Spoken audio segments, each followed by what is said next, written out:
Hello hero, it's Lucy Lanhorn, back for another pick a card Marseille Mini A to Z Lucky Dip reading. We're going to be using this deck from 1650 to do 3 piles of 1 tarot reading and 1 channeled reading for each pile, based on whatever we pick out of this Lucky Dip bin of words beginning with the letter O. The first thing to say is that if you haven't seen one of these before, you can absolutely skip the channeled reading if you wish to. You can also pick 1 channeled from one pile, 1 tarot from another pile. That's fine. I'm going to shuffle as I talk because I should probably get onto that. And if you want to add a word to put in the Lucky Dip bin in the comments section for any of the other letters, and that does include things before O, because we'll do this with another deck when I'm through with this one, then just add anything that isn't like a name or a sort of place name or anything too obscene, right? Just because of YouTube's restrictions. But any other word beginning with anything from O to Z or from A to O is absolutely fine. And if you see a heart by your comment, it's just an indication that I've seen the word and I've added it to the Lucky Dip. So next time we do this kind of esoteric tombola, I think the cards are ready, they're all leaping. Next time we do this esoteric tombola psychic Lucky Dip thing that we do on the regular here, note the playlist, we'll be able to use one of your words, or it's at least a potential that it will be picked from the bag anyway. You'll see kind of as I pick things from the envelope that I can't really see what I'm doing, but I do like this idea that we're going to get a reading none of us can anticipate about absolutely anything at all, and that you guys get some kind of participation in the selection process. So if you've come here for a love reading, that might crop up. If you've come here for a career reading, it might happen. And if you find out something completely different from your reading that still resonates, please let me know in the comments down below. But as with all general readings, it's not going to hit exactly for everybody that views it, because this is a video designed for a great deal of people.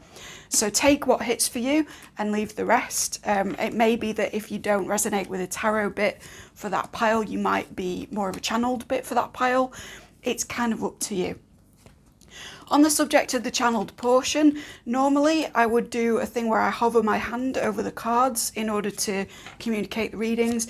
It's been a long while since I did the N is for out of this playlist, and since then I've kind of broadened my scope in terms of how I channel. So what I'll be doing instead, just for a visual for you guys, is lighting a candle in the middle of the screen. You can focus your prayers, intentions, questions, etc. on that as we go, and it saves me getting an achy hand from sort of sitting like this forever. And just equally, if you see the flame move at any particular point that resonates for you or whatever it is, let me know in the comments. I love the uptick in subscribers recently. I love the feedback. I love seeing returning faces. Thank you all. I adore you. Please keep it up. Let me know how you're finding each reading. And if this does hit home for you and you like the format, let me know that as well. And check out the long playlist of A to Z Marseille Minis that are already in existence. And like I say, each have 6 readings within 1 pick a card. Okay, so pile 1, pile 2, pile 3. Like I say, 2 readings for each pile, so pick what you want from each, and we'll get going with pile 1. All right, I'm going to reshuffle just a little bit for pile 1. O is for online, and your house astrologically will be the 3rd house. Okay, cool. Let's have a look what your cards are. We're going to do 5 for this one, unless they want to do more. Wow, that was leaping out. Are you in reverse? Yes, okay.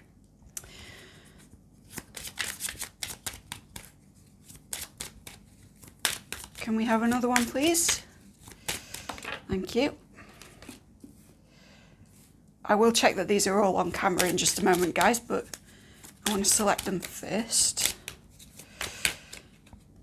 This one wants to come and play. A lot of reversals.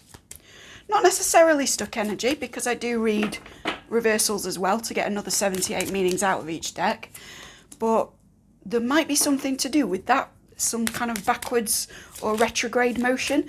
If you're not seeing this live, you might be viewing it during a particular retrograde. I don't know. Right, let's have a quick look at these. I'm going to check they're on camera. I'm going to meditate on them briefly, and there'll be a quick cut which you won't feel, which will have your interpretation following it.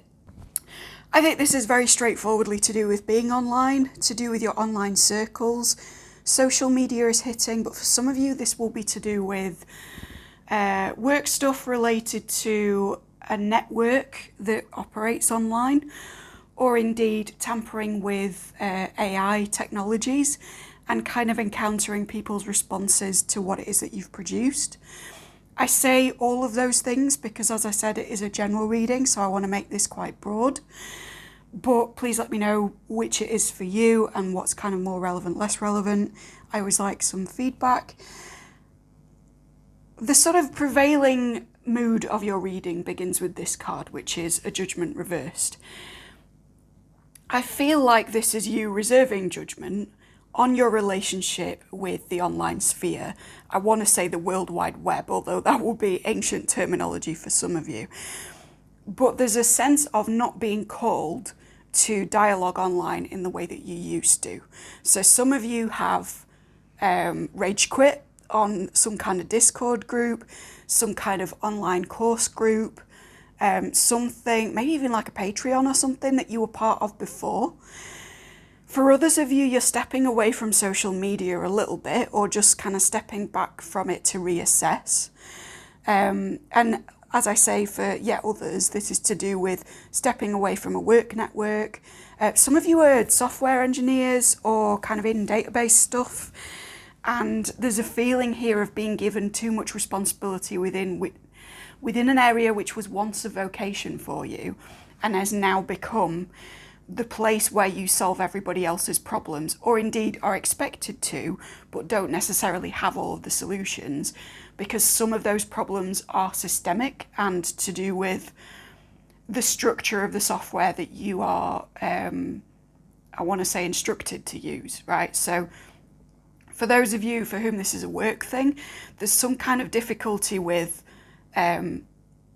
being expected to be everybody's Gabriel, right? To swoop in and save all these kind of people down here, but not necessarily having the mobility with what it is that you do to be able to answer everybody's questions, solve everybody's problems, actually do what's being asked of you within the framework of that particular network. And again, this can be an AI thing, but for many, I'm thinking it's sort of a career in something involving databases or tech in some way. I'm not very tech-minded, so I'm speaking very broadly. I hope that that's all right.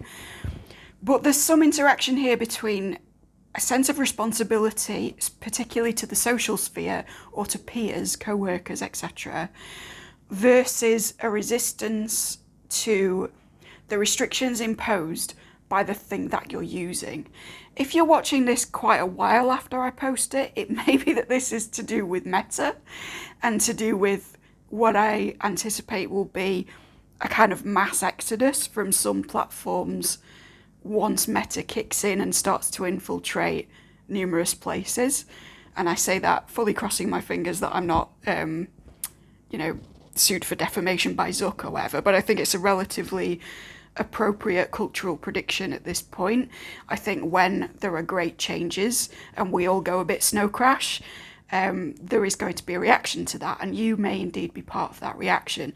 Equally, I don't know what's going to go on with this whole AI stuff, and it may be that you've been using it a lot or over-reliant on it or in discussion groups about it, and you're kind of stepping away from that because in the future it might be that the implications of that are more fully understood or realised. Please let me know in the comments. I'd love to know how this relates over time and into the future, because I do feel like I'm speaking about things that are relevant now, but without the knowledge of, where AI is going to go, where Meta's going to go, whether we're going to have a kind of Arab Spring equivalent ever again, what social media is going to look like in a year, 5 years, 10 years, right? So all of this very much relates. Now, in the recent past, you've experienced some kind of conflict within this sphere, Again, for some of you, this is a work meeting where you tried to express that what was asked of you could not be done, and that that's not a limitation of you so much as of the technology given. For others of you, this is very much a social clash, or something socially going wrong and stemming from the fact that certain things were found out because of technology. For a minority of you, it could be that you've been blocked in a social media setting, or there's been some kind of drama about who can see what or who can see who. But whatever it is, I feel like this has left you feeling very fatigued with the whole thing. And it's sort of, I think the roots of the problem are more precise than just broadly technological. But the thing that it's brought about in you is a sensation that you should step back from technology. Apologies if you can hear a bunch of school kids outside my house. For some reason, tours to the nature reserve near me kind of run through my block of flats. So I do apologise.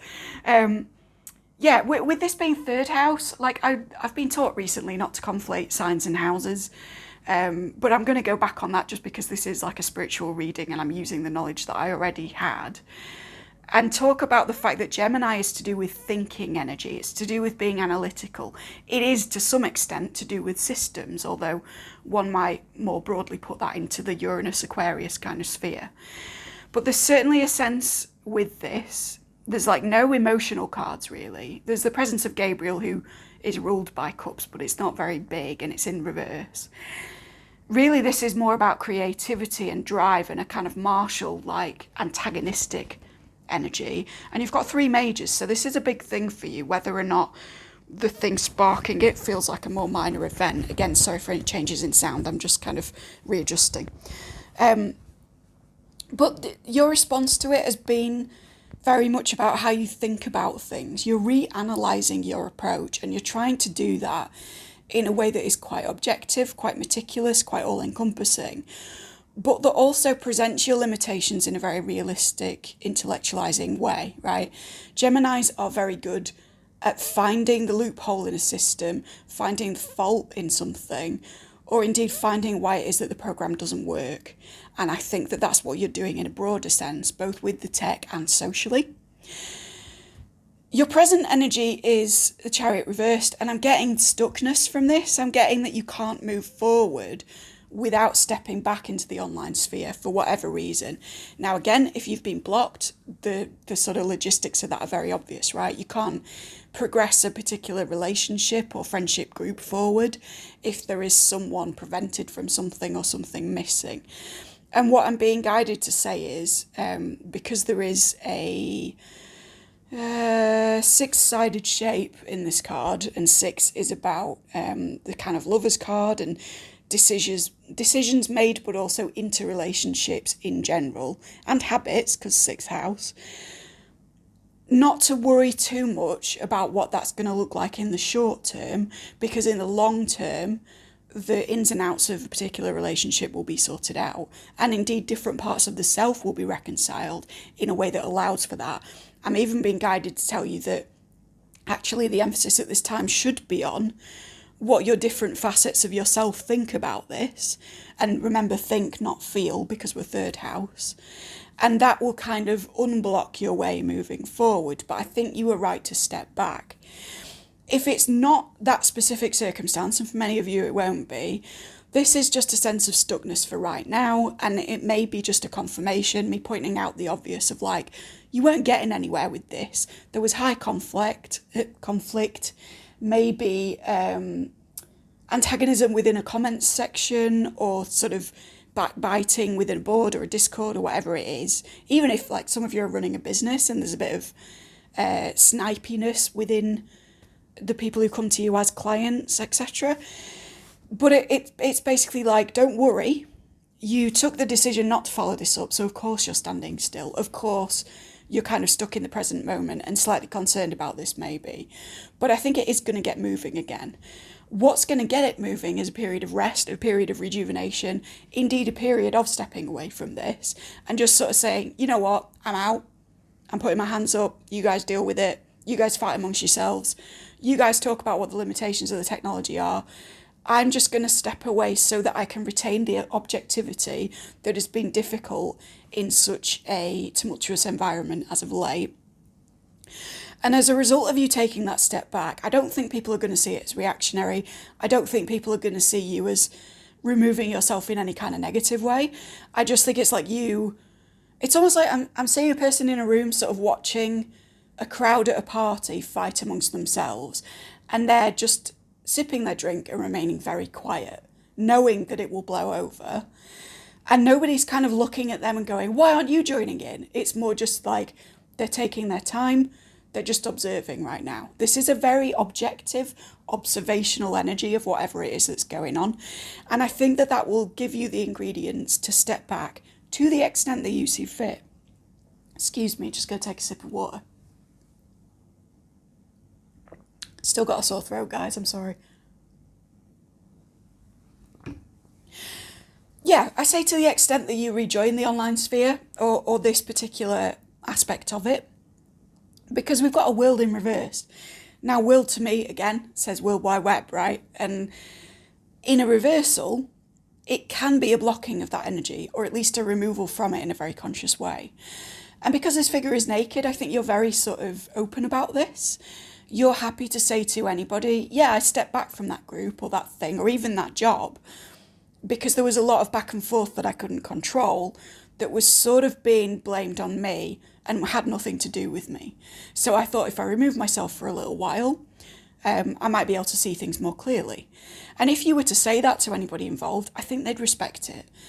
And I think that when you re-enter whatever this is, it will be with a sense of opportunity, a sense of a cycle being completed, a sense of renewal, because the World card goes back to the beginning of the major arcana, right? You end at 21 and you go back to 0. So there's a sense with which, yes, you're finishing up with something, but that means you can start the whole process again, just with a renewed mind, a renewed heart, I want to say, and a kind of understanding from anybody else involved that this was the space that you all needed. Excuse me, hiccups confirmation. Right. I think that was it for you guys. I'm going to leap into your channel. Please join me if you chose this pile for that. And if not, I will see you soon. Please like, subscribe, ding the dong, thank you kindly. And let me know what resonated for you.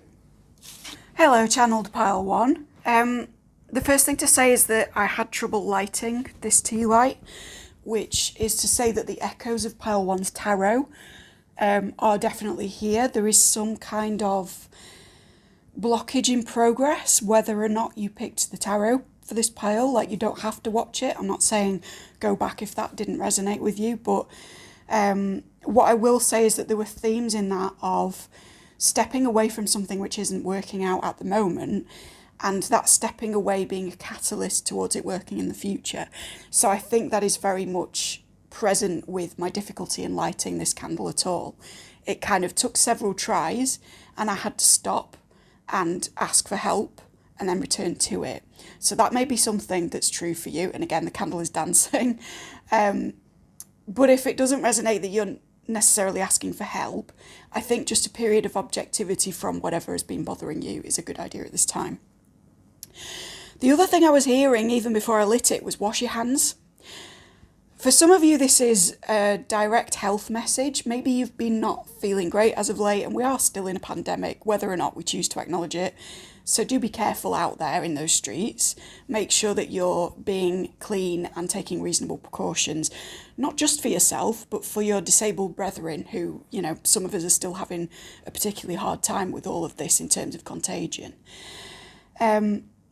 If that doesn't resonate for you, or you don't believe in the kind of consensus narrative about that, that's fine. I don't particularly want to hear the rant in the comments, having spent 2 years indoors because of my own vulnerabilities, but I respect it. What I will say instead is that the alternative meaning for this could be that there is a need for a cleansing in a very literal sense. So taking a shower, visualizing light coming through the water, washing you of anything that is ailing you, bothering you, any negativity, any residual energy from anybody else, etc. Or having some kind of cleansing by herb. I don't want to recommend sage because it's endangered, but you know, whatever it is that you normally use. And or putting rock salt in your soaps if they're liquid, bathing in salts, bathing in herbs, etc., etc. Some form of magical cleansing that is simultaneously meditative and literally using water. For some lucky buggers out there, this is sort of wild swimming or immersing yourself in a stream or something like that, and you'll know instantly when I say that where it is that you're meant to go. But for others, this is do whatever you can at home just to refresh your energy, is what I'm hearing. And that's echoed by the fact that I was staring at my tourmalated quartz, which is here to kind of help me with my own energies today and sort of keep them from you, as I've been in a bit of a grump. But it's also a stone of protection and transformation of negativity, with tourmaline being enhanced by the energy of quartz, which is a natural amplifier. So if that resonates, it might be a stone that you want to use. Right, let's get into other stuff. There's something here about, like, the time 20 to 4, not 4:20. I can hear you sniggering. But I'm seeing like a clock face that says 20 to 4, like a traditional clock. So I don't know what that sort of is for you. In angel numbers, that would be 1540. For some of you, somebody misses you, because 154 is a way of writing I miss you in kind of ye olde text speak. So that is your indication that you are missed. But for others of you, there's something about, if you've got an important appointment coming up and indeed it's in the afternoon, whether or not it's at 4 o'clock, make sure you set off in good time. I know I sound like your mother, but it's coming through. But there may also, if none of that hits at all, you might want to look up the number 1540. And for those of you who resonate with angel numbers, let us know in the comments what it is you find, because there's loads of Google results for all of these things. And I don't personally resonate with angel numbers that much, but I feel like I'm passing on that message to say, if you're looking for that, that's your number. So share with us what you get and compare notes, you know. What else?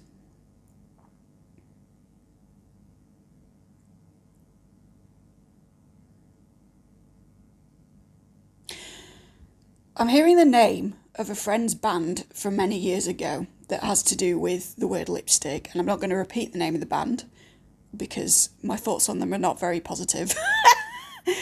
But it's making me think of a group of women kind of all in glad rags going out on the town.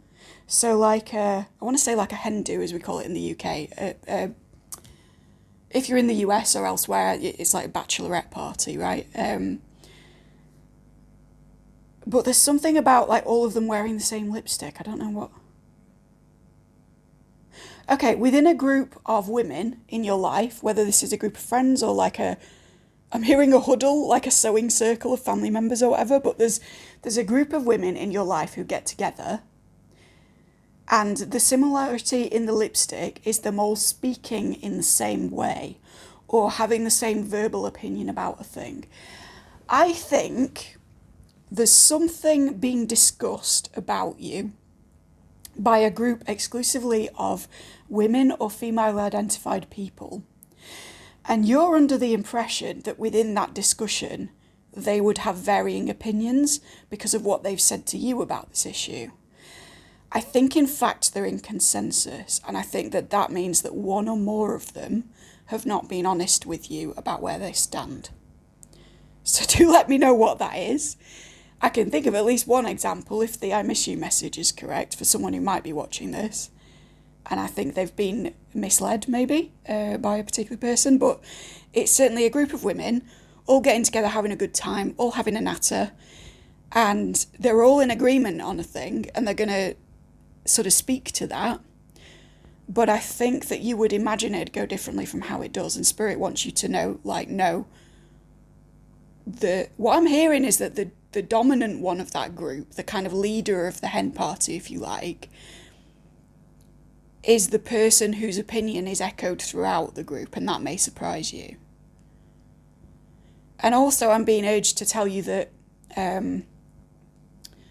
you know, in many, many cultures, and in both ancient and modern kind of senses, words are a kind of sacred thing. There is such thing as sacred utterance. So as well as this kind of usual channel reminder to be careful how you speak about things that you want to create or not create in your life, be aware of what's been spoken about you and whether it's in alignment with what you would like to happen.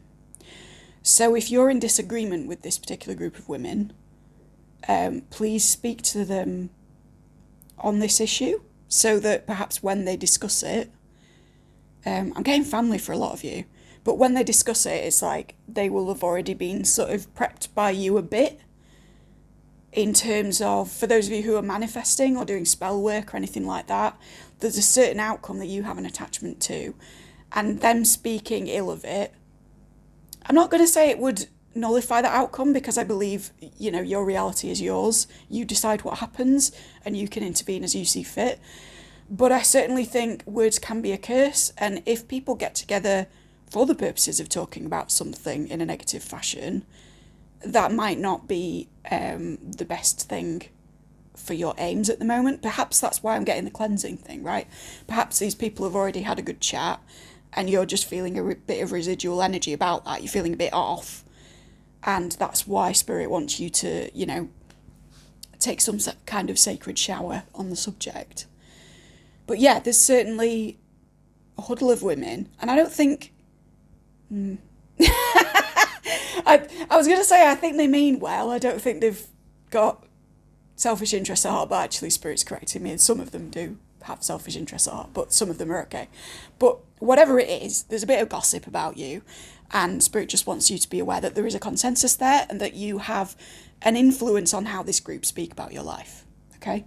So you've got more power than you think, but also the results of what's been happening are more surprising than you think. And the word that is coming up that I want to say is that these people are in cahoots. So if you know that one of them has a certain aim for your life, the others are joining in with that. And that could mean different things for different people, but I want to warn you. It's not terribly negative, but it's just something to be aware of as you move through and interact with everybody who's going to be there, right? And I'm also hearing this could be an online conversation pertaining to Pile 1's tarot, or equally it could be a phone conversation or a Zoom thing. It doesn't have to be in person, but it is a gathering of women. Okay. There's one more message I'm being told. It's quite a short one then. What is this? I'm just going to tell you what I see and then I'm going to translate it. I'm seeing like a really viscous sort of liquid that's almost like it's being filmed upside down and it's dripping, but it's dripping the wrong way. It's like oozing. It's very strange. And it's bright blue. Blue being to do with the throat chakra, with communication, with expression. For some of you, there is a communication that you intended to go one way and it was interpreted entirely the other way. And that's relevant. Maybe different to the former message. The other thing I'm hearing is that sometimes water doesn't flow with gravity. And what I mean by that is that I think you may have acted on circumstance recently with the trust that if you did a certain thing, because of the laws of the universe, gravity being one of them, things would go a certain way. And Spirit is kind of, it's not a negative message, but Spirit is clarifying that the law of the universe sometimes doesn't go the way that you think exactly. So the movement of this thing that you kind of put down may in fact go up, right? Against gravity. What I'm seeing as well in my head is the fantastic bit in The Expanse Season 1 where Miller puts the glass on the table, and because of the gravity on Ceres, the liquid moves slightly differently, the glass moves slightly differently. Indeed, because he's a great actor, he moves slightly differently. And it's that kind of a thing. I don't think, like I say, that it's negative. I think it's just an examination of what it is that you take for granted as a consequence of your behaviour. And something else that's coming from that is be open to being surprised in a pleasant way by the consequences of what's happened for you and indeed what you've done, right? So the universe is saying, things don't always flow in the direction that you suspect, but that's not a condemnation. It's just something for you to be aware of the next time you go into an automatic response about a particular thing. Again, not sure how this will resonate, so let me know your circumstances if you feel comfortable, but that's what's coming through, and I think that's the thing about this. And with it being blue, it could be to do with communication and the throat, or indeed it could be about a kind of descent into self, a kind of immersion, submersion, examining the self in a deeper way, because that's my other big association with blue for the moment. It has many, but those are the two I'm being led to. So I hope that was helpful for you. Please let me know if you're watching kind of both types of pile, whether you prefer one over the other or how you feel they interlink, etc. And I'm going to blow out the candle and get on with pile 2. But I hope that if you did enjoy it, you like, subscribe, ding the dong, and share with anyone that you feel would also enjoy these lucky dips. Okay, take care.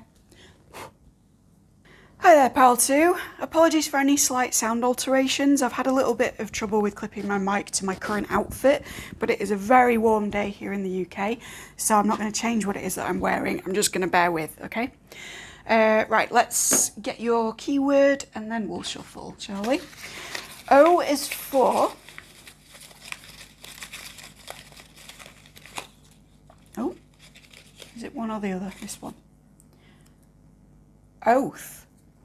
Wow. We're working with the 3rd house again. Excellent. Now, let's see what your cards are. O is for oath. 5, please. I would like jumpers to make this a little bit easier. Thank you. Fantastic. Are you this way up? Yep. Yeah. Okay. Now, why am I being called to turn them over at the same time after they're done? There's something here about completing something before you look back at the result. The words I'm hearing are Orpheus and Eurydice, but it doesn't have to be that bleak. If you know the myth, that might have relevance for you. But if you don't know it, it's sort of about whether or not you look back on a thing as you're kind of leaving the circumstances that you need to let go of, right? So that might be relevant for some. I'm being called to pick another one here that isn't a particular way up. That's interesting. Right, let's pop you with pile 1's leftovers and we'll turn these over. O is for oath. I'm going to quickly meditate on these. You may feel a quick cut and I'll be back in a jiff. All right, gang. We'll explore later how this relates to the 3rd house, because that I'm not fully clear on yet, but Spirit will guide me. This is a love reading, surprisingly, with O is for oath, right? We didn't quite expect that. But if you're not here for a love reading, please do pick another pile and or stick around for the channels for whichever one you chose. I want to say this is about getting back out there. So again, if you're here for a love reading and that's not your situation, you're in an established connection or something like that, bits of this may hit for you with that connection, but equally it could be that it's not your bag. You'll know what's right for you kind of as I talk, but feel free to leave. I will not be offended. There's a sense with the overarching theme as this hermit that you've been on your own for a while, intentionally. I want to say like a period of celibacy, or at least kind of careful caretaking of your own energies where other people are concerned. That could be romantically, it could just be socially. But there's a sense within which you've been a bit of a shut-in, and not in a negative way, just in a way of reassessing your priorities. I noticed that this Hermit card doesn't have a lantern as it normally does, and that this guy looks very sort of bedraggled and beardy-weirdy in a way that makes me think of Tom Hanks in Castaway. All of which is to say that your kind of inner intuitive light feels absent for you at the moment. You feel very tired of this whole process. You feel like doing this has aged you considerably maybe, or just made you a bit fatigued about getting back to things. But getting back to things is indeed the theme of the reading.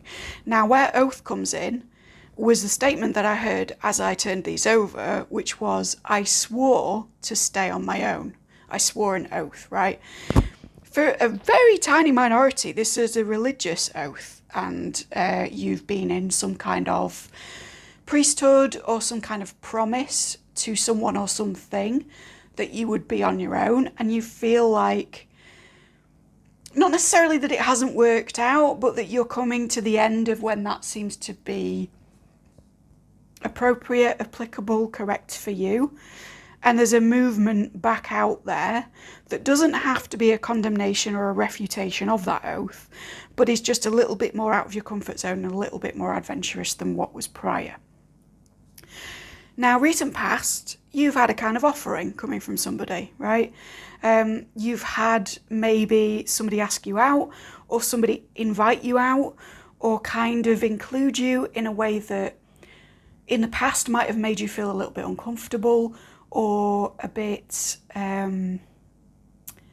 hassled, maybe, or just sort of the promises that you made to yourself or indeed to other people that you're close to wouldn't have been sustained by interacting with this person, place, thing. But instead, because this is movement out of the hermit and in this direction, reading left to right, I think that you're kind of contemplating this offer, or that you did contemplate the offer and go for it. For some of you, it's this thought of, it's just a party, what's the worst that could happen? For some of you, it's just a date, it's one day, it's fine. And if this was a more serious or religious oath, or maybe even the promise within a marriage or something like that, this is the sense that you're very tired in terms of what the results of that promise were bringing back to you.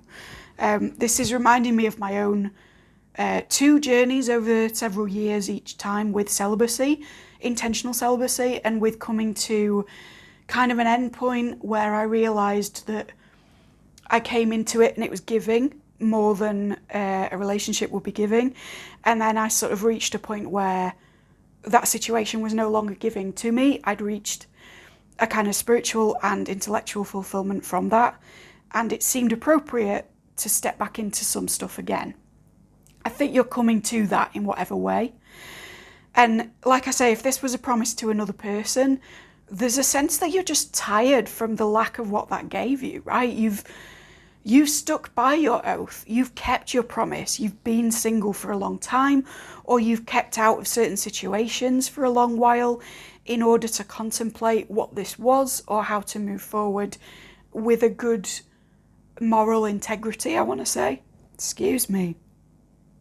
Wow. You're having difficulty expressing this because my throat never does that.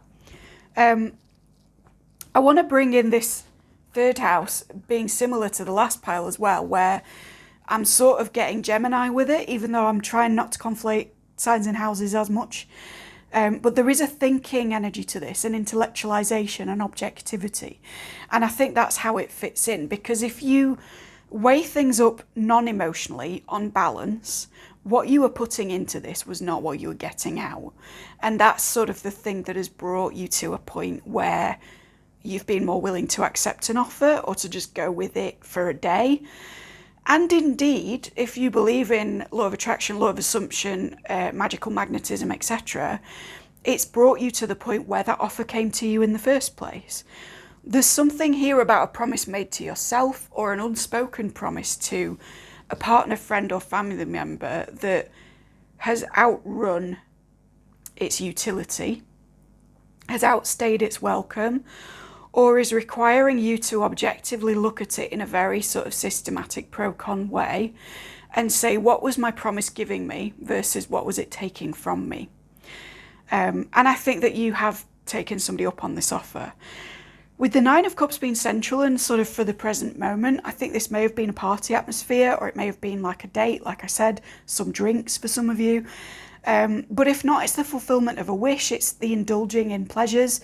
It's sometimes a bit of a gluttony energy, so take that as you will, whether it relates to obvious gluttony or whether it's more kind of indulging in the things that you've denied yourself for a very long time for good reason, that have kind of outstayed the restriction of them has outstayed its utility.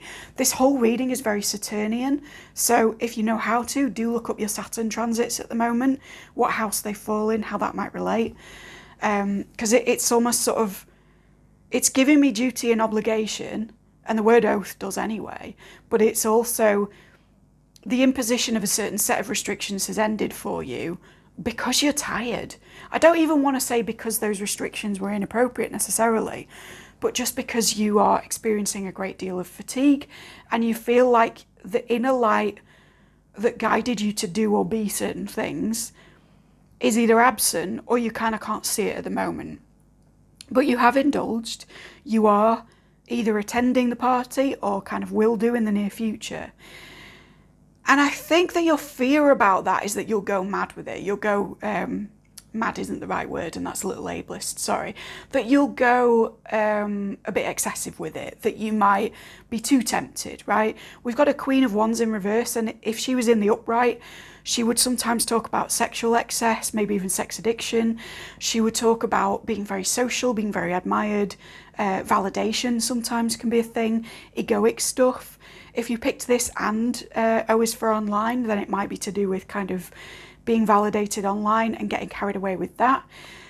And what Spirit is trying to communicate with this being in a reverse is your fears are not altogether what's going to happen, right? You don't need to worry that just because you've let yourself out of this box, that you're going to go wild and everything's going to kind of unravel itself and that your progress thus far will be diminished in some way. I think that in your time doing whatever this is or staying out of whatever circles these are, you have learnt a lot. Yes, you're knackered. Yes, it's annoying. Yes, you may feel that you don't know which way to go next or that you're feeling literally physically fatigued. But I don't think that that means that in embracing a little of what you fancy to do you good, that it will also bring in all the evils of the world. There's a sense within which you think you've opened Pandora's box here. And I think that with the objectivity of that number 3 and with a pro-con list and a kind of good-bad in the middle list, maybe even to do with the people you're surrounding yourself with, if it seems fair to categorize people as good for you, not good for you, somewhere in the middle, there is a clarity that can be reached by being objective that reassures you that actually, no, you've not gone that wild in the past, or perhaps in times where you did, and you were excessive in some way, which can also pertain to addiction, by the way, of any type, you know, drugs, sex, rock and roll, etc. Like those days are prior to this hermit period. It's not saying that they're done forever, but the word that's coming to me, and I was actually discussing it with a dear friend last night, is sobriety, right? I hope he's all right with me saying this, but he was indeed talking about romantic sobriety and reframing a kind of limerent tendency to fantasize about relationships and to project a lot into another human, very sort of flawed person, and sort of having a period of becoming sober from that. Right? And it doesn't mean that you lose your romantic aspirations. It doesn't mean that you lose a sense of magic within your close relationships. It doesn't mean that if they were sexual, that they become less sexy or that you do. But it can mean just a stepping back from that in order to view it objectively and say, what are my healthy patterns? What are my unhealthy patterns? And how is it that my environment, my growing up circumstances, my attachment style, the people I am inclined towards and what they want, because they all do want something, all of these things have influenced the way that I approach relationships in a certain way. And by being objective, you can temper it. You can maybe have a period of going sober from sex or relationships, which again translates to you might have been in celibacy, or at least just taking a little bit of time for yourself, you know? Or if that hasn't been in your recent past, perhaps it's a suggestion that that might be something positive to do. And that when you break that period, you're not going to go absolutely running wild. It's more going to be that you just understand your urges, your impulses, your pleasure-seeking self, which is the Queen of Wands, in a much more objective way. For some of you, you stepped away from a connection and there's a call here to examine, like, yes, that may have been unhealthy for you, but also in what way was your Queen of Wands versus your Hermit dynamic, confirmation, also influential on this? And if you are getting in alternate offers, how do they relate to what's good for you and what's not good for you, right? And then sort of wanting to finish off, but not quite because we've got this, there is a Page of Cups in reverse. Now, a Page of Cups is that romantic energy, right? Again, we're being asked for this sobriety where relationships are concerned, not to take all the magic and fun and romance out of life, but to perhaps remove the Disneyfication from your circumstance, or remove the hopefulness from connections that are not that matured, and just kind of look at it in a really, no, what do I know about this kind of space? That can be, what qualities of this person can I be sure of? That can be, how long have I really known them, and to what extent can I predict how they'll behave? But it can also be looking at your own relationship to what it is that you desire, the qualities that you look for, what your green flags versus your red flags are, and what your wish list is. It's a very wish listy card. With it being in a reversal, it's almost like saying you're not going to step back into that romantic space fully anytime soon, even if there's a temporary indulgence or a willingness to be more social again, or just a willingness to reframe whatever it was about this thing that you've been avoiding for a time. And I also feel like if you're afraid that there's going to be, 1,001 romantic or sexual offerings coming in, which might disrupt your thought process or your ability to apply logic here, I don't think that's a danger. And I'm not saying you're unattractive. I just think that Spirit is going to allow you time and clarity to have a proper look at this. And something else I'm hearing is that it's because it may be worth having another look at in a more objective sense. So that's not going to be disturbed by anything that's going to compel you too much from really understanding why you made the promises you did, whether they were useful for you, and whether in going in completely the opposite direction you are likely to run wild or not. There's a sense that things are still on hold, but in a way that is more social or more accepting of sort of the flow of things coming in. For some of you, more attuned with synchronicities, if you resonate with that. But interestingly, even though that wanted to be the root of things, we have a Tower card, right? We have, I think it's called the Lightning in this deck. So for some of you, literal storms are going to be quite significant. And some of you, if you've got strong Aries placements with the Rams here, that may be something to look at in relation to your Saturn. But there's a sense that this whole thing is to be taken as a Tower moment, right? It's not that the thing which triggered this Hermit period was the big humdinger. It's not that the thing that triggered you coming out of it a little bit was the big humdinger. It's not even as if something coming in your near future is going to redefine your entire fucking world. What you're being asked to do is look at all of it simultaneously. What is good for me when I'm alone? What is good for me when I'm not alone? Who is it in my life that's a positive influence? When I look at it truly objectively, who is it that's a negative influence? For some of you, I'm hearing, who do I feel ill around? Who am I well around, right? Things like that. Who do I go to when I need comfort? Who do I run from when comfort is a necessity? These things will all tell you about what oaths it is you should be making when you decide what to do next. And indeed, whether making promises is appropriate at all, or whether a more moment-to-moment, free-flowing, open-hearted form of existence is appropriate after a period of analysis, objectivity, and perhaps personal restriction, right? I'm not saying there's nothing coming in for you, but what I'm saying is that nothing will come in for you until you've actually thought this through. And I mean thought, not felt. So if you've been in a reactive mode, it's time to sort of sit with that and say, what are the root triggers in these emotional flashbacks? Am I mad about the things I think I'm mad about, or does it go back further? Am I sad? Am I happy about the things that I think are related to those emotions? Or is there something broader going on about what my needs are and whether they're being met? And I think that you're going to come back to yourself after this Tower moment of crises with a renewed confidence in what it is that you can promise yourself and indeed others. I hope that was useful. If it was, please like, subscribe, ding the dong, thank you kindly. Stick around if you pick the channel a bit for this pile, and take care, pal too. Okay, I want to say hello hero all over again, so you may have just skipped straight to this from the beginning of the reading, in which case, hi. I would encourage you to pick a tarot pile as well, but I guess you'll know sort of better after this little mini reading which one's for you. That's just a message for someone who are new and kind of going straight to this bit, right? Okay, so pile 2, channel's message. Let's sit back and have a think. I'm seeing the colour pink absolutely everywhere. So some of you are dealing with heart chakra stuff, which does relate to the tarot for this pile. May relate to other piles, don't know yet. But there's, it's like a rose quartz colour, and what I'm hearing is like a heart healing.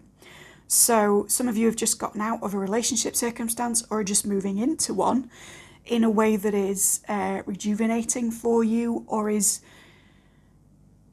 talking about how it is that you view relationships. I'm also hearing the words Total Eclipse of the Heart, and I don't think it's the song, but I remember in another video on this Lucky Dip playlist, I did mention the song for some channeled pile. So if you happen to be drawn to reading, to watching Other A to Z, sorry, and you hear me mention Bonnie Tyler, that's a confirmation that that bit is for you as well. But again, that will be a minority. Please come back and let me know on either reading if that's true, because I'd be delighted if one mini reading out of what is like 15 videos of 6 readings kind of confirms another. That'd be so cool. I'm hearing get your boots on. There's some kind of, it's not travel, it's like, what is it? There's something coming for you that is something you'll need to be prepared for, in the sense of being ready to exhibit a certain kind of mobility. It's like, I'm hearing like a knock at the door and you need to have your boots on ready. It's like, and now I'm hearing Republica, and the line, baby, I'm ready to go. So there's a sense of expect the unexpected with this. And there's a sense that, like, if you've been having a gut feeling that something will crop up, that someone will re-emerge, that a circumstance will happen for you in a certain way, this is your confirmation that absolutely yes, but will you be ready when that comes, right?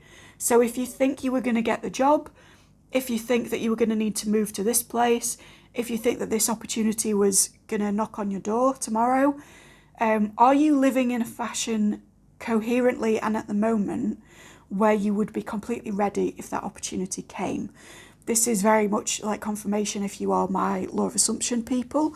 But for those of you who aren't, what I want to say is try to live today as if the results of what it is that you wish in the deepest part of your heart were to happen this evening, right? So if you want to meet a certain type of person, I want you to act as if they're going to turn up at your house later.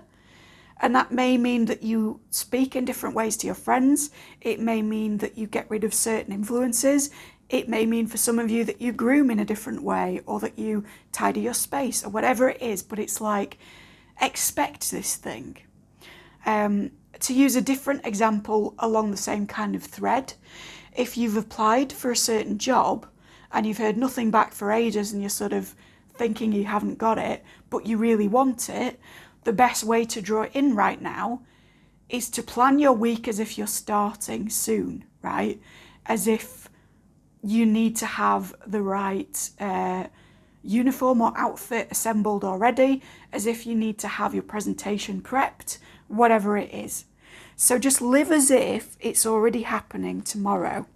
I'm also being pulled to say that if that resonates for you and you're not a law of assumption person, do look up things like law of assumption meditations on what they call living in the end, where you're going through exercises to do with kind of practicing the moment as if it's already happening, in order to bring that moment into your timeline faster. Okay? I was going to say, like, this may be too woo for some of you, but actually I think if you're watching a channeled reading, you're ready for it, whether you think you are or not. So even my atheists, what I would say as a translation of that is, if you act as if the opportunity has already been taken by you, it's more likely to present itself in your daily life. And that's the kind of most ground level translation of that more woo energy.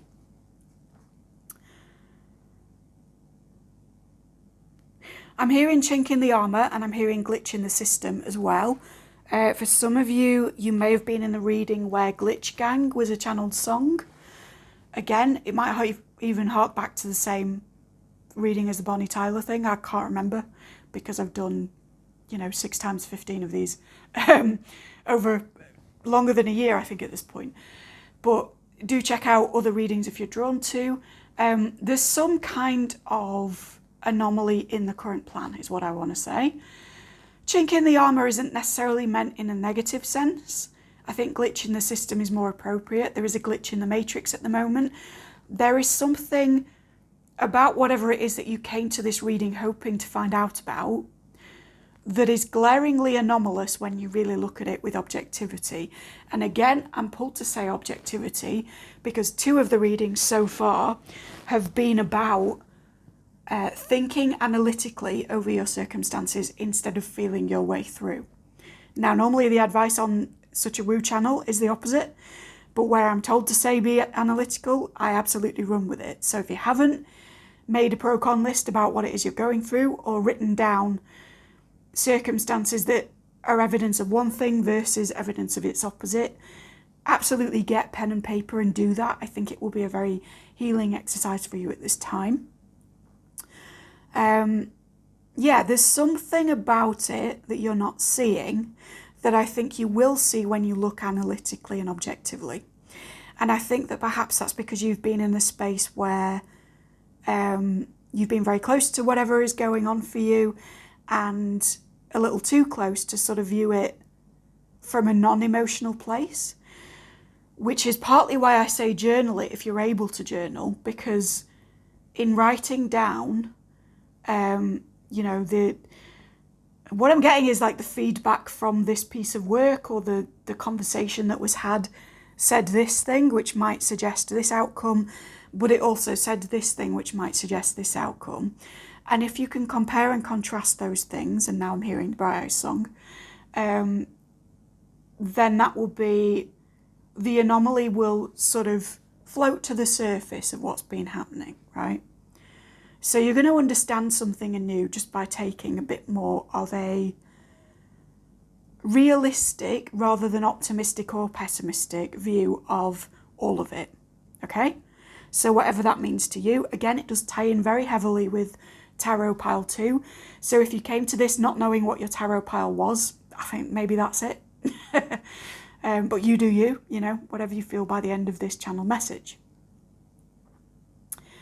I'm looking at the daisy, or the fake daisy, on the table, and I'm hearing Daisy, the album opener of Daisy by Brand New, who, despite, reputation in recent years, I did like at the time. What I want to say is it's very heavy. There's a big outburst, right? There's a quiet song, and then there's suddenly a lot of cacophony and screaming, and I'm into that. You might be into that. It doesn't really matter whether you are. But the point is that there's kind of an emotional explosion going on. And actually I'm sensing that's from somebody around you, not from you. So even though we spoke about remaining objective, I sense that you're around a great deal of volatility at the moment. And there may be cycles of very nice, very quiet, very whispery, very calm, and then sudden outbursts of rage or inappropriate behaviour or whatever. Now, what is it that we want to say about that dynamic? The first thing I'm hearing is examine whether it's abusive or it's just inconvenient. So particularly if this is within a professional sphere, yes, it might not be good behaviour, but is it actively targeting you, or is it just that this is super annoying? That's what I'm hearing. And if it's not actively targeting you, there is a certain level of patience which will be rewarded, because something I'm sort of recognising about the song after that intro is that it does go back into an equilibrium energy. it sort of goes to a place that is neither extremely shouty or kind of too mild, too old-fashioned, right? So there is a balancing out of this if you can accept that it's not necessarily about you, and or it's kind of temporary, is what I want to say. For some of you, if you haven't read The Four Agreements, that would be a really good book to look into right now, because I'm hearing the first agreement in my head. And indeed, this message kind of pertains to all four if you really go deep into them. And it's just a great book, honestly. I'm constantly returning to it to try and discipline myself to be less volatile. Also, with that mention of volatility, I'm being pulled to say to you, if you're not familiar with cardinal modalities in astrology, there is a principle, which you don't have to believe in astrology to agree with, that is about sometimes the sort of volatile or excessive energies being the things that lead the way or start things off most effectively. And that doesn't mean that the momentum of volatility has to remain, but sometimes things won't kind of go in the direction they're meant to go in without a period where we feel that someone's behaviour or that a situation is overwhelming for us. So that may hit if you've had a bit of time where you're like, holy shit, at something happening around you. It's like the holy shit is the necessary ingredient to get to the calm bit. Yeah? Hope that makes any kind of sense. I'm now tasting, what is it? It's like seaside rock. It's very licoricey, very aniseedy, so I don't know whether you love or hate that. That may influence the content of the message, or context, sorry. Why am I getting seaside rock? Now I'm tasting sea air. It's wonderful how the body can do these weird things. For some of you, it's literally go on a trip to the ocean. Or that may relate to this situation. There may be something about a trip to the seaside, past or future. And then there's something, what is it? When we're at the seaside, I don't know about you, but taste is like the least obvious sense. So again, there's this sense of like, there's something glaringly obvious here that is...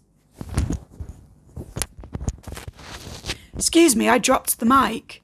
There is a mic drop going on. I don't know whether that's you in a mic drop or someone around you, but I'm going to have to hold this microphone now for the remainder of the reading. That should be interesting, because the little screws come out of the thing that holds it. Anyway, yeah, there's a mic drop, but what I was going to say before that was that the anomalous quality is in the kind of least obvious bit. So when we're taking a trip to the seaside, we obviously think of how the sea looks. We think of seaside postcards depicting these scenes. We think of the sounds of maybe the ocean or the arcades or, you know, feet on pebbles crunching, certainly in the UK anyway. You know, we think of how the waves feel, how it feels to be, you know, burying our toes in sand. And what was the other one? We think of how things smell, right? We think of the sort of smell of the salty air, the smell of, if you're in the UK, fish and chips usually by the sea, all these kinds of things. And if you haven't tried UK style fish and chips, do. But they won't be what is packaged to you as that necessarily. You have to seek out a Brit and they'll tell you the place to go. Anyway, it's just a really minority message for some of you. I'm like, they would really enjoy fish and chips, whoever they are. But yeah, it's like the taste sensation is the last thing to take in about that trip.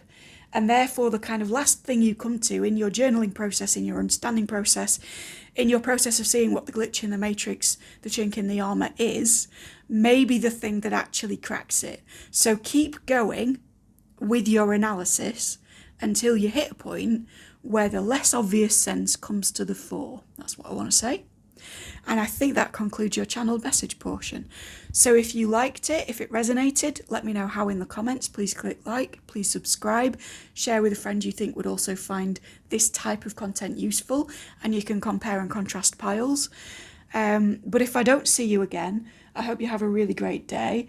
And I hope that whatever it is that needs to be made clear to you comes up bubbling to the surface in a very obvious way. Take care, Pal 2. Pal 3, hello. If there are any microphone problems, any sound issues, I do apologise. I had some of them in Pile 2, and then by the end of Pile 2's channeled, my microphone broke completely and kind of flipped off me.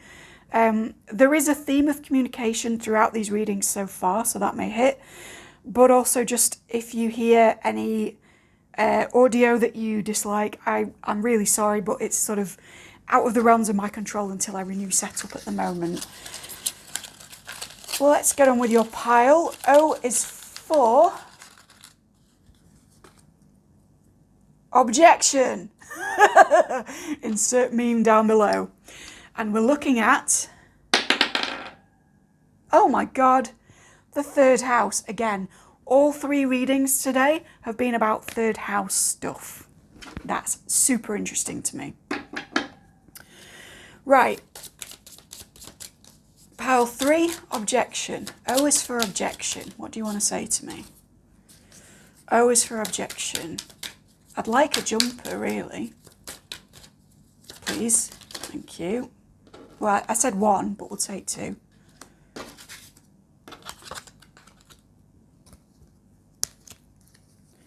Objection. I'm hearing sustained. There we go. Which way up are you? Right.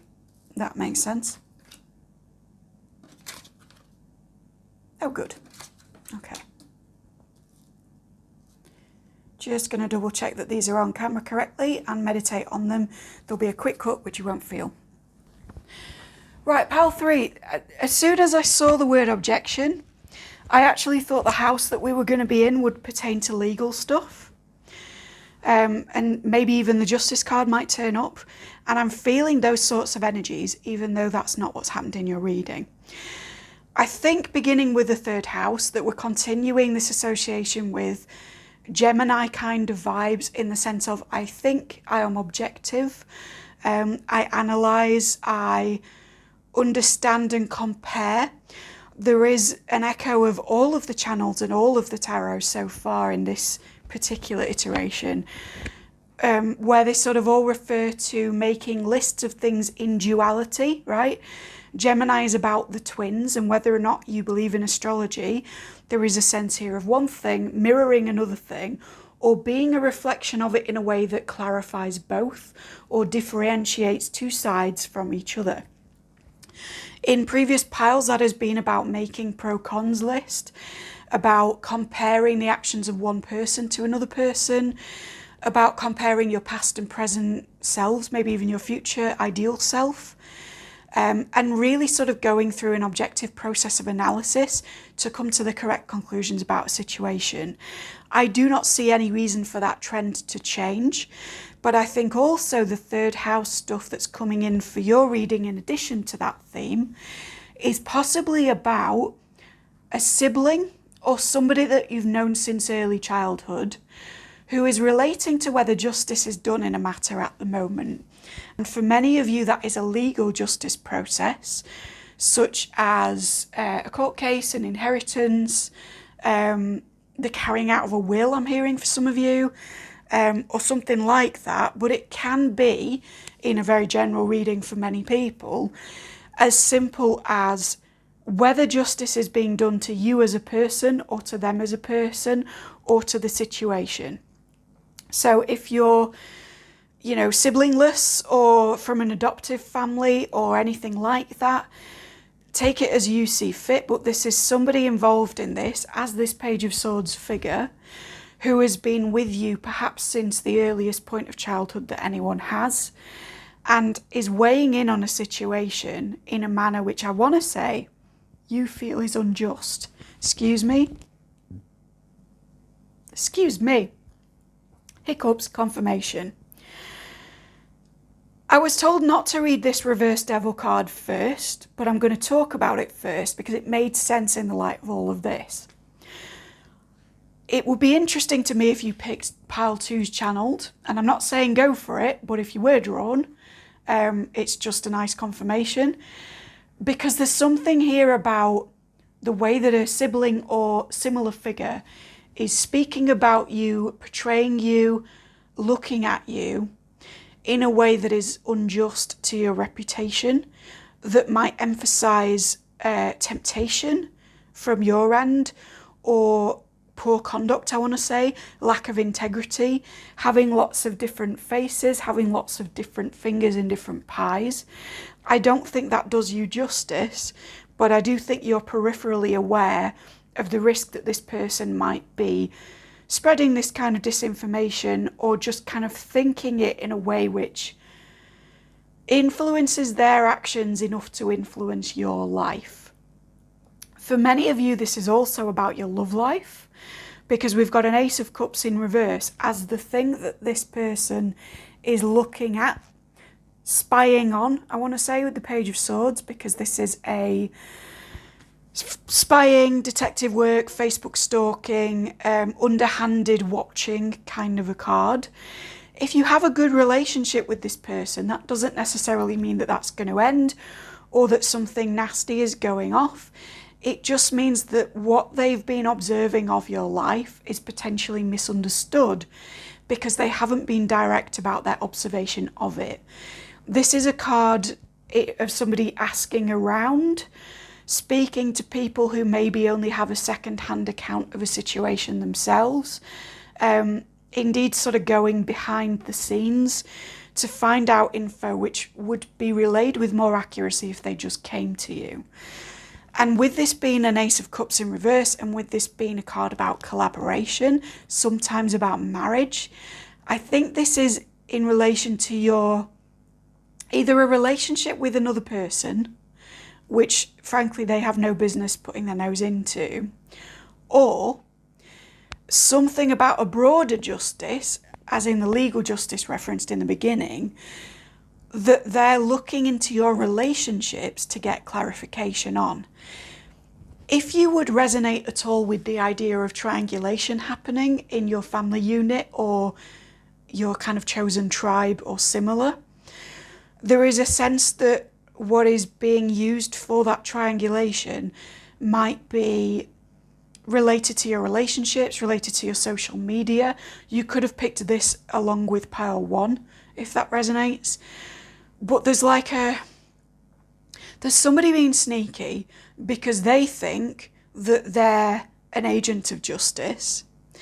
And actually, I think that whatever it is they've been looking into, spying on, has given them the wrong end of the stick about you, and could do damage for the overall justice of the situation.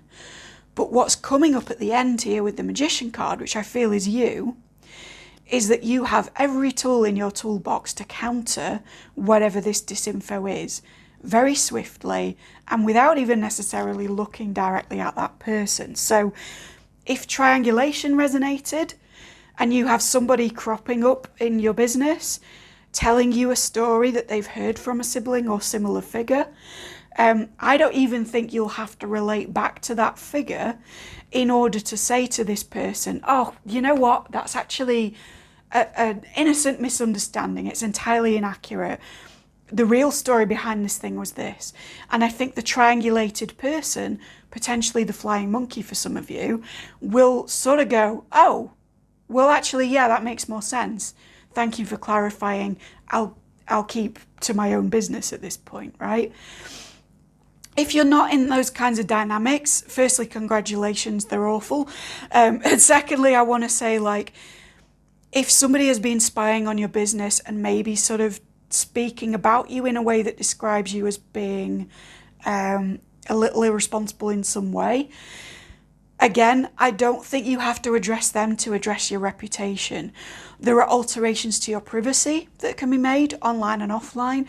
There are alterations to the way that you conduct yourself in a public sphere, which will very quickly and very easily disprove whatever it is that this is. And I think you'll be okay. If this is a legal scenario, this may be somebody who has a case against you, or who is being used as a witness in a case against you, And the phrase that I'm hearing for this kind of whatever it is that they're observing is that it is anecdotal. So go to your legal help or use your legal tools. If you're a solicitor or a lawyer yourself, look at this situation renewed and look to the extent that evidence being given is anecdotal evidence or under a bias, because I think objection will be sustained, this evidence will be thrown out of court, right? And that doesn't have to be in a courtroom setting, but whatever this person's sort of theory about you based on what they've been allowed to see or what they've sneakily looked at, it's false. If you object, that objection will be sustained. And if they were to bring it up in a more formal way and they object to anything that they think you're doing, I think that you could very easily kind of laugh them out of the room with that and have other people collaborate with you. Because again, this is a channeling of energy from heaven to earth. So we're talking about collaboration in 2 cards here, one of which is a major. And you're going to be able to kind of channel that room. You're going to read the room and kind of go, this is ridiculous, and let me tell you why, right? There is an innocence being proven here, and that's why I had to go to these before I go to the devil reversed, because even though it's a major, it's not as serious as it seemed by starting the reading. Actually, I think this is just hokum that's floating around about you. And my overall advice, other than like you will prevail, is do try to keep your business to yourself, right? Particularly if the collaborative stuff about a group sort of discussing you earlier hit. Make sure that the people who are hearing about what it is that you've been up to or deciding upon do have your best interests at heart, rather than just saying that they do. And again, this person isn't necessarily bad, right? Nobody is good or evil, but it's just that they have not seen the full scope of the situation, and you are able to put that straight with objectivity, with an objection sustained. If that was relevant for you, please do like, subscribe, ding the dong, thank you kindly. Let me know in the comments how it hit, if you feel comfortable at all. And we're going to go on to the Pile 3 channeled, if you chose that. Pile 3 channeled reading. I want to say Pile 3 O is for objection. So if you didn't know that that's what Pile 3 was, maybe that influences whether you choose it, or it's just a reiteration that you came from Pile 3's tarot as well. But this is your channeled reading section. Section is an operative word here. Let me figure out why. Crikey. Okay. For those of you who resonate with some of the legal stuff mentioned in other piles, there is discussion of somebody being sectioned. It's for a minority, but I'm being told to pass that message on. And if that is up for discussion, again, I would point to Pile 3's tarot and to the Magician card in the reading and the discussion of who it is that has the power in that situation versus who is just kind of a page spreading rumours, right? I don't think that that thing needs to be taken seriously at all, but it's just coming up as confirmation for a minority. Let's get to the majority, please, Spirit. I want to have relevance for all. I'm seeing like a fetus shape, and I'm not sure whether it's human or animal. If it's human and you resonate with being pregnant or about to be pregnant, congratulations. Equally, if that's not something you want, use protection, yeah? If you're in a heterosexual relationship. But because it's kind of not clear whether it is human or animal, the other interpretation of this is that there is something in gestation at the moment, in very early stages of growth. I dare say it's something that is so delicate it shouldn't be removed from its environment as it's growing. So if that pertains to a creative project, keep it where you started it, is what I'm hearing. And that may be counterintuitive for some of you, because there's like either a work project that happened at home or somewhere a bit messy, or it's like the opposite of that, where a creative project happened on the sly at work. And the guidance I'm being given is carry on with it in that environment for a bit until you feel like it's gone out of the fetal stage. So if you have to sneak around at work just to work on it a little bit and, you know, open up your desktop with a different application every now and then while your boss isn't watching, I absolutely condone that based on this reading. And if it's the other way and you're in a non-work environment doing something career-based, and it's like, but I shouldn't do it at this place because it's untidy or it's out in public or whatever it is. No, keep doing it, right? Keep getting back to it until you feel that it's at a stage where you can recognise what it is what I'm going to say. Where if this was like a fetal project in the metaphor, I want you to get to the point where you understand that it's a human fetus or whatever, like where you're seeing that it's formed into something before you take it to a different physical space to continue with it. So if you've done stuff on the kitchen table and all your kids' shit is lying everywhere around it, keep doing it on that kitchen table. For some reason, that place and time was good to do that, okay? It's, again, that example won't be for everyone, but that's the message I'm getting. Continue with the project where you began it. The alternative message for that I'm now getting is, if you moved to a certain place to pursue a career, a relationship, a friendship even, or just something new, and you're now feeling like that environment is no longer suited to you, but the project remains relevant, don't kind of leave that environment yet. See it through until the project feels like it's okay on its own or by itself, and then go wherever you feel called to at that point, because there's something about this that you're not seeing. And I'm literally watching birds in flight outside my window do crazy things right now. So that is confirmation from spirit, like, don't take flight just yet, right? Don't run from the problem just yet. It's not that you made the incorrect decision, it's that you need to spend a little further time in whatever environment you're in order for things to pan out well. I'm getting, for some of you, that will be very career specific, where you like move to something else and you're now dissatisfied with it, but the guidance is to see it through just until you know what it is, right? Figure out what kind of animal it is, and then once you're sure of it, from that position, make a decision about where to go next, okay?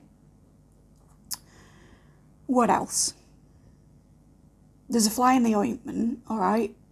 What? And I'm hearing because the ointment required the fly.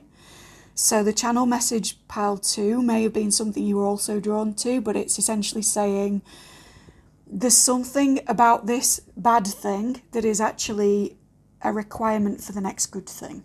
That's the simplest way to put that. The oil enjoys the fly, the ointment enjoys the fly. The more esoteric interpretation of that I'm hearing as well is, if any of you do work with medicines and or poisons and understand, and again, I'm not a medical practitioner or a herbal practitioner, so take what I say with a grain of salt, and I'm not legally responsible for anyone. But if there's a sense that a poison could be a medicine in some fashion, that is being reiterated by spirit. So the missing ingredient to what it is that you've been working on may be something that is harmful on paper, as these things often are, right? A lot of modern medicines are derived from things which would be poisons in larger quality, which are indeed plant or tree or mineral based, and have been going a lot longer than whatever pharmaceutical name we're making money off them from now, right? One of my bugbears, as someone who likes the term witch, is that the sort of sciencey paradigm that poo-poos it all takes a lot of what it does in its labs from us and then just sort of alters it and puts it in a different friendly packaging. So be aware of the good thing in the poison in that sense.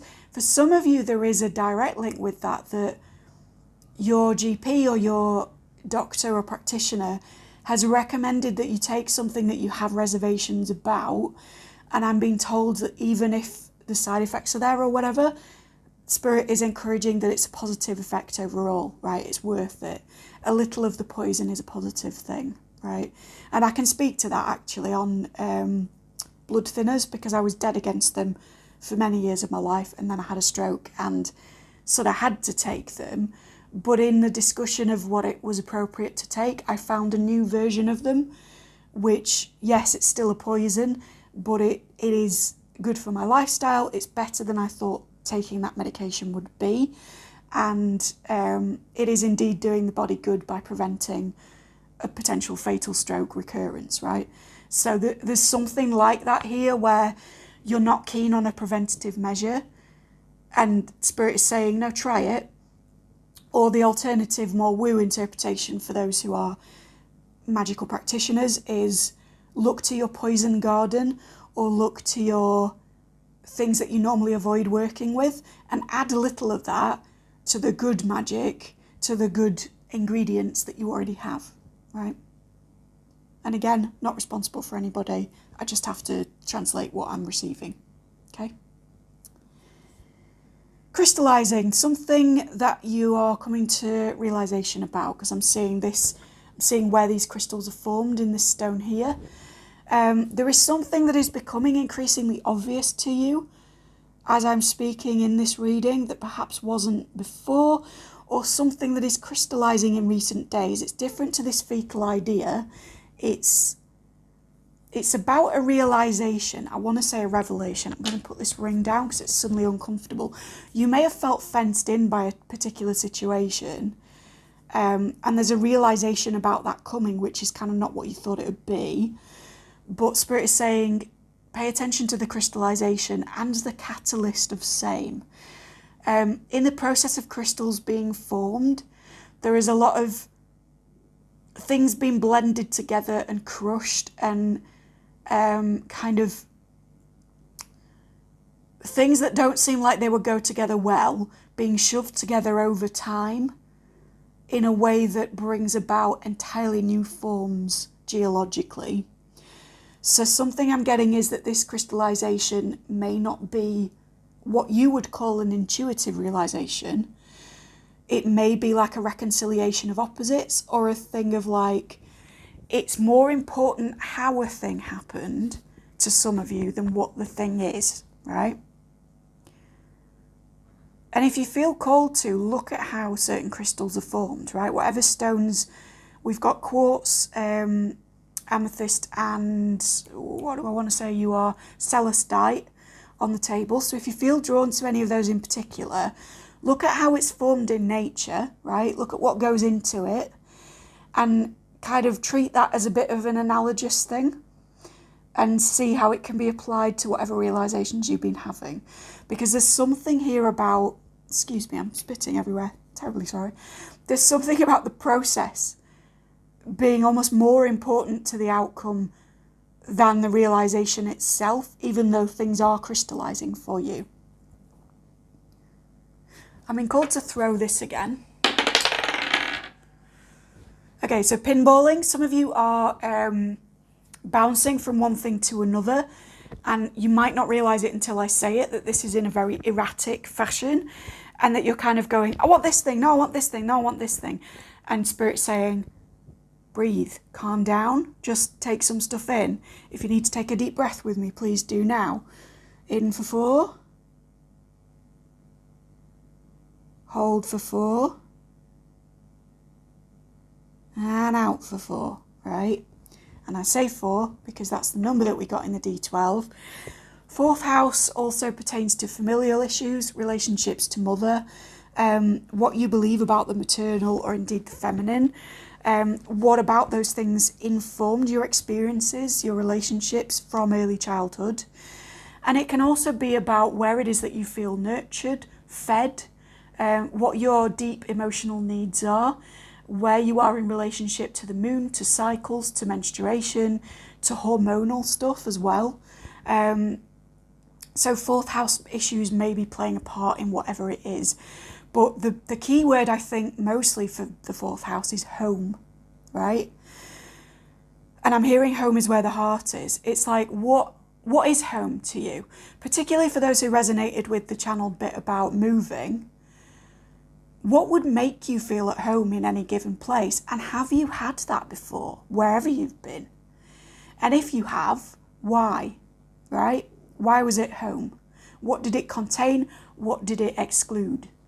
What level of privacy were you required to have, or did you have? How did the place that you felt at home relate to where you grew up, right? Because whether you have a biological family or not, there is certainly a relationship for all of us to our early home life. And I want you to examine that very directly in response to whether or not you feel at home in your circumstances now. And I'm hearing who you feel at home with or around.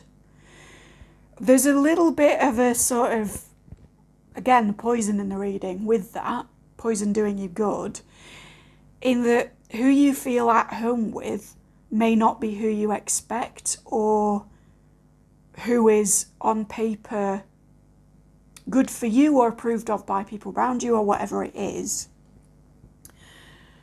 But the fourth house relates to the moon, so it can be about where we feel safe, where we feel our needs are met. And I think if you got this channel message, you'll be called to re-examine the connections closest to you and ask you where your needs are met, where you are nurtured as well as nurturing, and where you feel at home versus where you are these days actually kind of an outsider. And I say that with love, because wherever we speak about where it is we belong, we kind of automatically bring up the issue of where it is that we've outgrown, right? Where it is that we no longer fit in. And it's not a great tragedy to find that you've outlived your time with a certain circle, or that the place which you go to for reassurance, validation, nurturing, support, care might actually be doing more harm than good, and that where you feel at home, or where you feel most yourself is what I want to say, most honestly yourself, can sometimes be counterintuitive to where society, your work, your friends, your boo, etc. tell you you should feel at home, okay? So with this theme of objectivity that's been running through all of these readings, objectively examine that for me, please. That's what's coming through from Spirit. If you enjoyed this and you felt that it hit, please leave a comment down below with where you feel the most at home and who around, right? You don't have to get too personal, you don't have to share anything you don't feel all right with, but I would love to know for each of you, if you've got this pile, if home is where the heart is, where is your heart right now? And I think that that will actually help people who got channel pile 2 as well, because they were dealing with some heart chakra stuff. So by sharing your own healing, as always, you are helping with the healing of other people. I feel like that's the end of your channeled message. I hope that it was useful to you. Please like, subscribe, ding the dong, and thank you kindly if it was. And if you did like this format, let me know, and check out the other A to Z Lucky Dip Tombola readings in the playlist, or indeed any of the other love readings, cartomancy, tarot, etc. on my channel. Let me know as well any content you'd like to see, any readings on a particular subject you'd like me to do. I absolutely take requests for this. They just might happen a month or so from when you say it because of me filming some stuff in advance. But yeah, also I should say, since you got 4th house, if you haven't checked out my lunar readings yet, do consider subscribing or just having a look at one of those, because whatever goes on with the moon at the time that you're seeing this, i.e. the most recent lunar I've uploaded, could also reflect circumstances that you came to me about today. All right? Take care, pile 3, and I will see you soon.